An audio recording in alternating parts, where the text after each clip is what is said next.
Hi అండి. అందరికీ నమస్కారం. Welcome to my channel. ఈ వీడియోలో ఏపీ ప్రభుత్వ పెన్షనర్లకు స్టేట్ ఏజీ ఆఫీస్ వారి కీలక ప్రకటన జారీ. జీవో నంబర్ 315లో నిబంధనలు. దీనికి సంబంధించిన పూర్తి వివరాలు వీడియోలో తెలుసుకుందాము. వీడియోని ఎక్కడ గాని స్కిప్ చేయకుండా ఎండ్ వరకు చూసేయండి. అప్పుడే ఇన్ఫర్మేషన్ పూర్తిగా అర్థమవుతుంది. వీడియో చూస్తున్న ప్రతి ఒక్కరు వీడియోకి లైక్ చేయండి ఫ్రెండ్స్. ఈ వీడియోని తోటి పెన్షన్ మిత్రులతో అయితే షేర్ చేయండి. కొత్తగా మన ఛానల్ చూస్తున్నవారు ఇంకెవరైనా సబ్స్క్రైబ్ చేసుకున్నట్లయితే వెంటనే మన ఛానల్‌ని సబ్స్క్రైబ్ చేసుకోండి. దీని ద్వారా నేను చేసే లేటెస్ట్ వీడియోస్ అన్నీ మీ వరకు రీచ్ అవుతాయి. ఇక ఆలస్యం చేయకుండా వివరాల్లోకైతే వెళ్ళిపోదాము.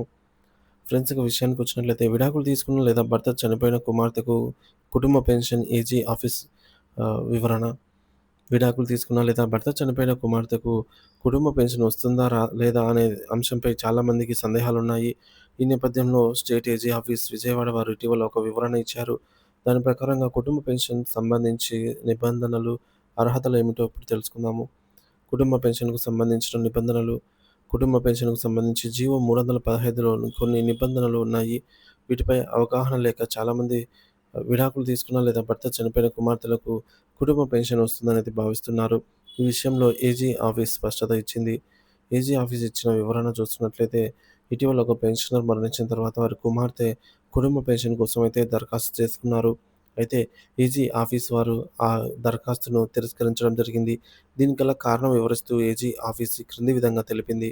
ఏంటంటే, పెన్షన్ సర్వీసు పెన్షనర్ ఉద్యోగిగా ఉన్న పనిచేస్తున్న సమయంలో లేదా పదవి విరమణ చేసిన తర్వాత కుమార్తె అతనిపైనే ఆధారపడి ఉండాలి.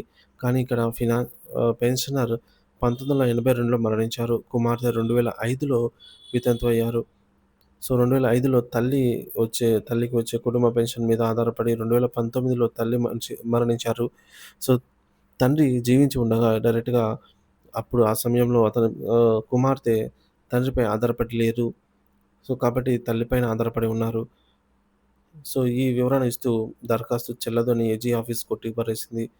2010 నిబంధనల ప్రకారంగా కుటుంబ పెన్షన్లు 2010 నిబంధనలను ప్రకారంగా సర్వీస్ పెన్షనర్ మరణించిన నాటికే కుమార్తె అతనిపై ఆధారపడి ఉండాలి. అలా లేనట్లయితే కుటుంబ పెన్షన్ దరఖాస్తును తిరస్కరిస్తారు. ఈ నిబంధనను జీవో నంబర్ 315లో స్పష్టంగా పేర్కొన్నారు. ఎవరికి వర్తిస్తుంది, ఎవరికి వర్తించదని చూసుకున్నట్లయితే, ఈ నిబంధన వితంతువు లేదా విడాకులు తీసుకున్న కుమార్తెకు మాత్రమే వర్తిస్తుంది. వారు దరఖాస్తు చేసే సమయంలో ఈ నిబంధనను తప్పనిసరిగా పాటించాలి.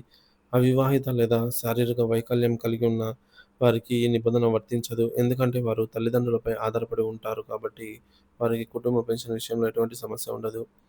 ముఖ్య గమనిక: కుటుంబ పెన్షన్ విషయంలో సరైన అవగాహన లేకుండా దరఖాస్తు చేసుకోవడం వలన మీ సమయం మరియు డబ్బు వృధా అవుతుంది. కాబట్టి పైన తెలిపిన నిబంధనలను సరిగ్గా తెలుసుకొని మీ దరఖాస్తును సమర్పించండి.